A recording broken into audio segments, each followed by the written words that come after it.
আজকের এই ভিডিওটা হয়তো তোমার জীবনের দৃষ্টিভঙ্গি পরিবর্তন করে দিতে পারে। মনে করো তুমি বিশ্বের সবচেয়ে নামকরা বিশ্ববিদ্যালয়ে ভর্তি হয়েছো, হার্ভার্ড ইউনিভার্সিটি। কতজনের স্বপ্ন, তাই না? কিন্তু ভর্তি হয়ে তোমার ডিগ্রি কমপ্লিট না করেই মাঝপথে বিদায় জানিয়ে দিয়েছো। ঠিক সেই সময় লোকজন তোমাকে কি বলবে? বলবে যে পাগল নাকি, জীবনটাই তো শেষ করে দিলে, তাই না? এমনটা বলাই স্বাভাবিক এবং বাস্তব একটি ছেলের সাথেও ঠিক এমনটাই হয়েছে। কিন্তু কে জানতো মাত্র কয়েক বছরের মধ্যেই সেই ছেলেটি হয়ে উঠবে পৃথিবীর কনিষ্ঠতম বিলিয়নিয়ার।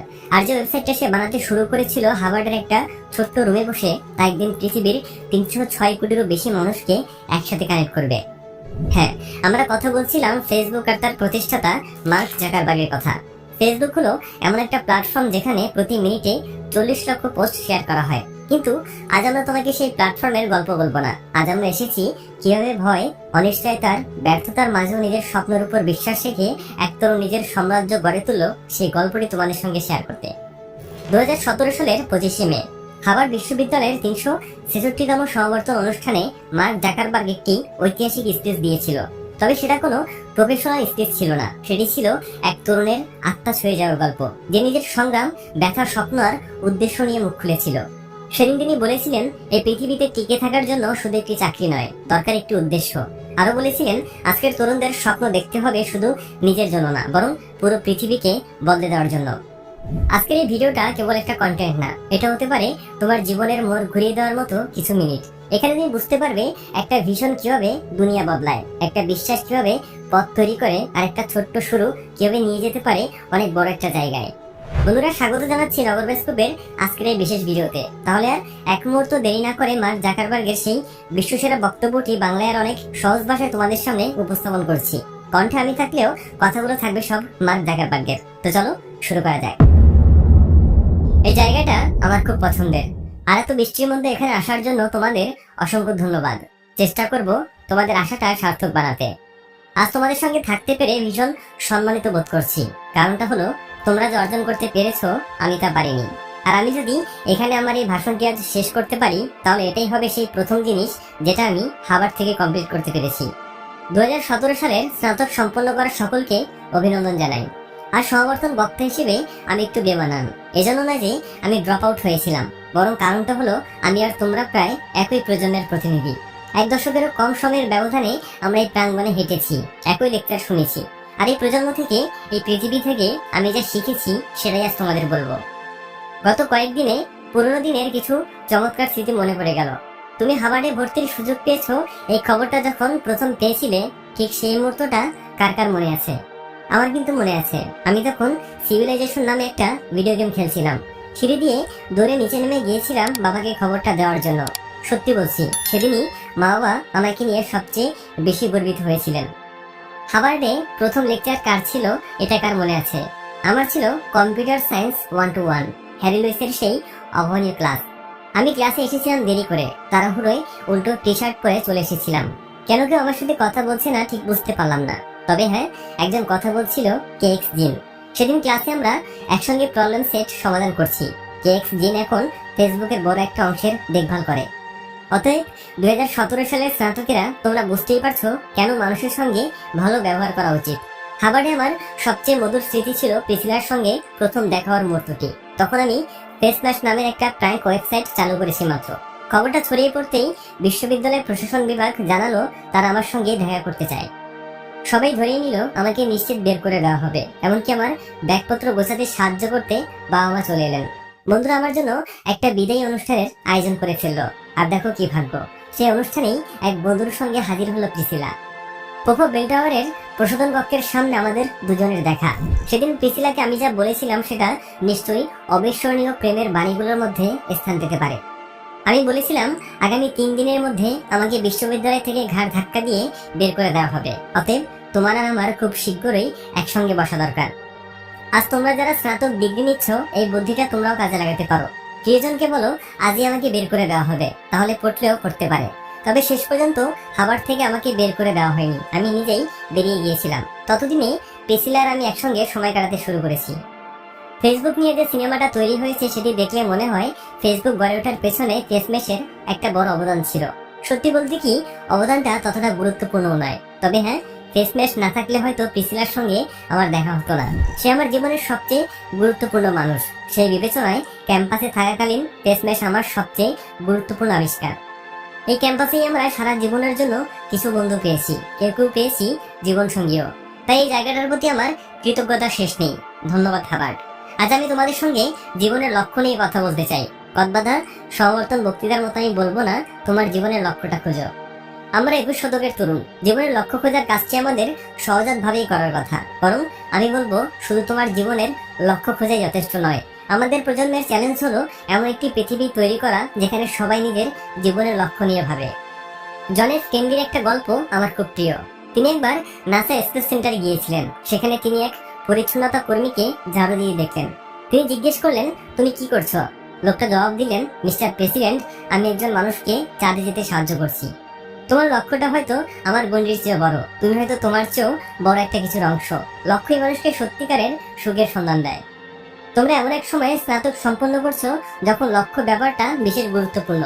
আমাদের বাবা মা যখন স্নাতক করেছিলেন তখন কর্মস্থল, গির্জা কিংবা সমাজ তাদের জন্য লক্ষ্য ঠিক করে দিত। কিন্তু এখন প্রযুক্তি অনেক মানুষের কাজের জায়গা দখল করে নিয়েছে। সমাজের ভূমিকা কমে যাচ্ছে। এমন অনেকেই আছেন যাদের সঙ্গে তাদের সম্প্রদায়ের যোগাযোগ কম। তারা হতাশ এবং এই শূন্যতা পূরণের চেষ্টায় ব্যস্ত। আমি অনেক জায়গায় ঘুরেছি, কিশোর অপরাধী আর মাদকাসক্ত মানুষের সঙ্গে কথা বলেছি।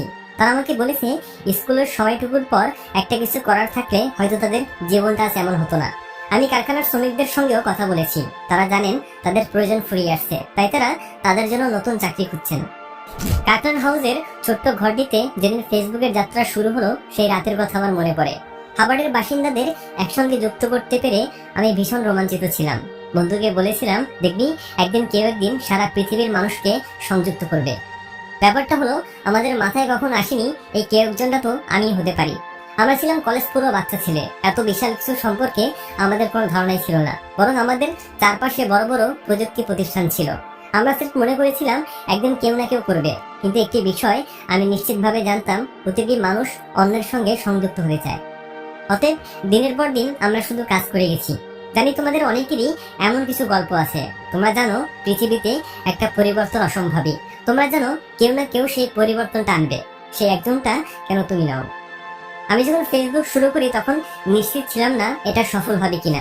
কিছুদিন পর ইয়াহু $1 বিলিয়ন ফেসবুক কিনে নিতে চেয়েছিল।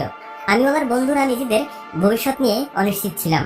কিন্তু একটা জিনিস পরিষ্কার ছিল, আমরা বিশ্বাস করতাম পৃথিবীকে আরো কাছাকাছি আনা সম্ভব। সেই বিশ্বাসই আমাদের চালিয়ে নিয়েছে। ফেসবুক তৈরি করার সময় তার মূল উদ্দেশ্য ছিল কোড লেখা নয়, বরং মানুষকে একে অপরের সঙ্গে যুক্ত করা। আমি যেটা বুঝতে পেরেছিলাম সেটা হলো সবচেয়ে বড় আবিষ্কার বা উদ্যোগগুলোর পেছনে থাকে একটা শক্তিশালী উদ্দেশ্য। যারা প্রযুক্তি তৈরি করে তাদের দায়িত্ব শুধু কোড লেখা নয়, বরং সমাজে একটা ইতিবাচক পরিবর্তন আনা। আজকাল আমরা অনলাইনে হাজারো মানুষের সঙ্গে যুক্ত হতে পারি, কিন্তু কার সঙ্গে সত্যিকারের সংযোগ তৈরি করা কঠিন হয়ে যাচ্ছে। প্রযুক্তি যতই আধুনিক হোক না কেন, আমরা যদি একে অপরের অনুভূতি না বুঝি, সহানুভূতিটা না দেখাই, তাহলে সম্পর্ক গড়ে উঠবে না।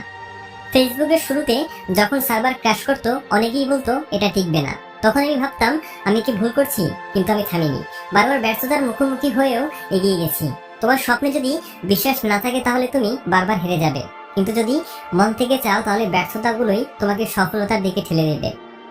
আমি যখন রুমমেট ডাস্টিনকে বলেছিলাম ফেসবুক বানাতে চাই, সে তখনই রাজি হয়ে গেল। সে জানতো না এটা সফল হবে কিনা, তবুও সে আমার পাশে দাঁড়িয়েছিল। যদিও আমি খাবার ছেড়ে দিয়েছিলাম, কিন্তু শেখা ছাড়েনি। শিক্ষার মূল লক্ষ্য হওয়া উচিত শুধু ডিগ্রি অর্জন নয়, বরং মানুষের জীবনে একটা ভূমিকা রাখা। একজন বাবা নিজের ছেলেকে হাওয়ার্ডে পাঠাতে জীবনের সবকিছু উৎসর্গ করেছিলেন। সেই বাবা যখন সমাবর্তনে ছেলের নাম শুনে কাঁদছিলেন, তখন আমি উপলব্ধি করলাম এটা শুধু ডিগ্রি নয়, এটা এক প্রজন্মের স্বপ্ন পূরণ। Purpose is that sense that we are part of something bigger than ourselves. অর্থাৎ একটা লক্ষ্য বা উদ্দেশ্য আমাদের উপলব্ধি করায় যে আমরা আমাদের চিন্তার চেয়ে বড়। এই উপলব্ধি একজন মানুষকে শুধু সফল করে না, তাকে বানায় একজন নেতা, একজন আদর্শ পথপ্রদর্শক। তোমাদের দায়িত্ব শুধু নিজেদের স্বপ্ন পূরণ করা নয়, বরং এমন এক পৃথিবী গড়ে তোলা যেখানে প্রত্যেক মানুষ তার স্বপ্ন বাস্তবায়নের সুযোগ পায়। যদি তুমি এখনো নিজের উদ্দেশ্য খুঁজে না পাও তাহলে কোনো সমস্যা নেই, কিন্তু থেমে যেও না, চেষ্টা চালিয়ে যাও। অন্যদের জন্য কিছু করো, মানুষের জীবনে ভূমিকা রাখো, তাহলেই তুমি নিজের পথ খুঁজে পাবে। আমরা এমন এক প্রজন্ম যাদের বলা হয়েছিল আমরা চাইলে সবকিছু হতে পারি, কিন্তু কেউ বলেনি সেই কিছু হওয়ার জন্য আমাদের একসাথে কাজ করতে হবে। একা একা কিছু হওয়া সম্ভব নয়। সবচেয়ে বড় ঝুঁকি কি জানো? কোনো ঝুঁকি না নেওয়া। এই পৃথিবী বদলাচ্ছে, আর বদলাচ্ছে চোখের পলকে। এমন এক দুনিয়ায় যেখানে ঝুঁকি না নিয়ে চলা মানেই পিছিয়ে পড়া। কিন্তু আমরা চাইলে একসাথে গড়ে তুলতে পারি এমন এক পৃথিবী যেখানে প্রতিটা মানুষ নিজের কাজে মূল্য খুঁজে পাবে, নিজের জীবনের উদ্দেশ্য খুঁজে পাবে। এখন প্রশ্ন হলো, এই পৃথিবীটা কে গড়বে? উত্তরটা সহজ, এই পৃথিবী গঠনের দায়িত্ব এখন তোমাদের হাতে। আমি জানি অনেকেই বসে আছে যাদের নিজের স্বপ্ন আছে, কিন্তু পরিবার বা সমাজের চাপ তাদের সেই স্বপ্নকে হত্যা করছে। আমি শুধু বলতে চাই, থেমো না। তোমার স্বপ্নকে বাঁচিয়ে রাখো যতদিন না সেটা বাস্তব হয়। অনেকেই ভাবেন সমাজ বদলাতে সরকার, বড় কোম্পানি বা বিশেষজ্ঞ লাগবে। আমি বলি না, পরিবর্তন তুমি যদি একটা ভালো কাজ করো, একদিন সেটা সমাজকে বদলে দেবে।